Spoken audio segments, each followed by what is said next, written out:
Welcome, listeners, to Embracing Power and Potential, your go-to podcast where we travel through the realms of personal growth, mindset mastery, and fear-conquering strategies to help achieve your greatest desires. I'm your host, Porsh, and I'm thrilled to be your guide on this transformative experience. If you're ready to unleash your authentic power and elevate your life, you're in the right place. Join me and our special guests as we embark on conversations that will broaden your horizons and enrich your journey. So, sit back and immerse yourself in these unmatched discussions. It's time to expand your mind and your life.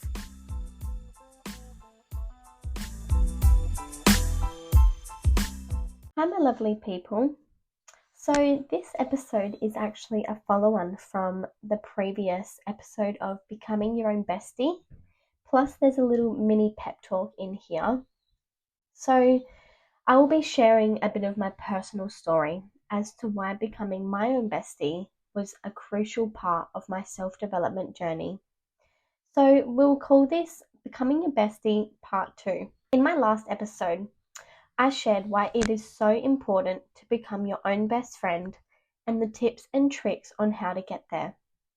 This is a little more personal, but I thought there would be someone out there listening who can relate to my story in some way, who may be struggling or just needs to hear that there is always light at the end of the tunnel, no matter where you're going. And also I just wanted to apologize if my voice does sound a little bit croaky today. I am a little unwell, but that's fine, we're going to get through this. I just thought I would give you a little bit of a heads up. So back to the episode. For some context, my self-development journey truly started in March 2023 when I was in the slumps of my life. I had just moved to Melbourne at 19 with my partner at the time, without any family or friends. I just left my job of 5 years where I was working towards the manager position there, without literally any notice. I just got up one day and left to another state.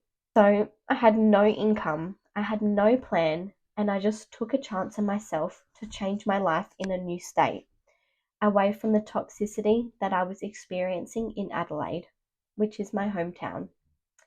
Shout out to everyone that's from Adelaide, but this was definitely an impulse decision because my partner wanted me to go with him. So being naive and young, I did. And it probably wasn't a smart choice at the time, if I would admit, but I don't regret a second of it because this experience changed my perspective on life dramatically. It had been 6 months since moving from Adelaide, and we finally got a rental after living in hotels in Melbourne City, literally moving every few nights just to have a roof over our head. And it cost a fortune. I had spent all my savings that I worked towards since I was 14 years old at this point. So I was in a pretty shitty headspace after really struggling for those past 6 months. Sometimes finding it difficult to eat because we were literally running out of money. And I was too embarrassed to ask my family for anything. I wanted them to think that I was fine and I had this all under control.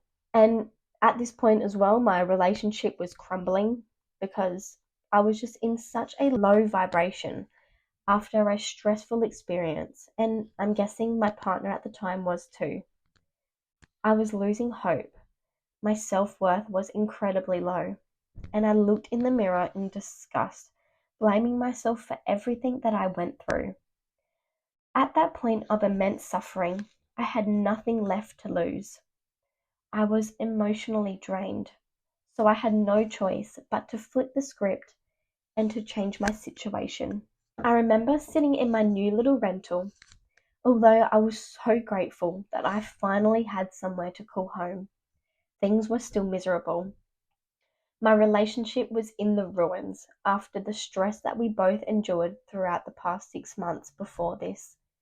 And I think both of us were just emotionally drained and just not genuinely happy with life. I thought to myself, something has got to change here, and I can't control what my partner does, or ex-partner now, but I can control what I do.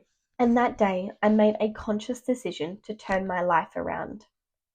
I suddenly remembered that I had bought this course 3 years ago before this, and I had never even started it. And I remember it was about $300 at that time, and I pretty much just bought it and forgot about it because my life was pretty chaotic back then. But this just clicked to me at that moment, and I was like, oh my gosh. So I tried to log into it, and this course is called the Rise and Conquer Project. And this is a 7-week manifestation and self-development course. And by the way, you should definitely go and check it out if you're listening. I don't know if it's still available, but it might be. It's by Georgie Stevenson. She's just everything manifestation and self-development, literally my inspiration for all of this. So definitely go check that out. Little side note. And mind you, this course is not cheap. Well, in my situation. Well, definitely not in my situation at that time. I would have never been able to afford it. But it was exactly what I needed. And it literally changed my life. It was like my soul pre-planned this purchase. That was the start of my self-development journey. I had been big on concepts like affirmations and positive self-talk previously because I was always told that from literally the ages of when I could talk, basically, that your words become your reality. But sometimes I believe that you need to hit rock bottom to be reminded of how powerful those practices are and implement them with real intention. So the day I made that conscious decision to change my life was the day that I started to learn to love myself again.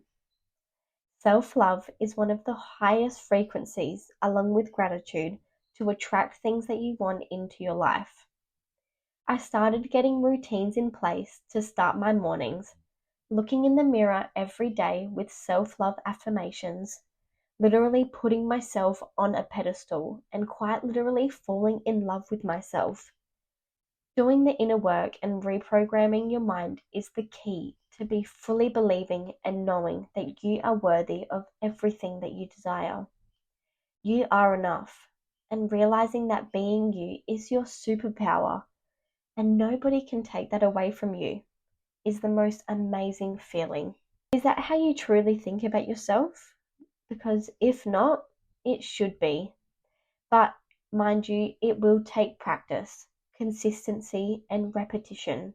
One thing about me I can say is that I am quite humble, and I really struggled with accepting compliments or talking myself up. If I'm going for a job or something, I would get shy when they ask me, what are you good at? Because I don't know, that was something I used to really struggle with.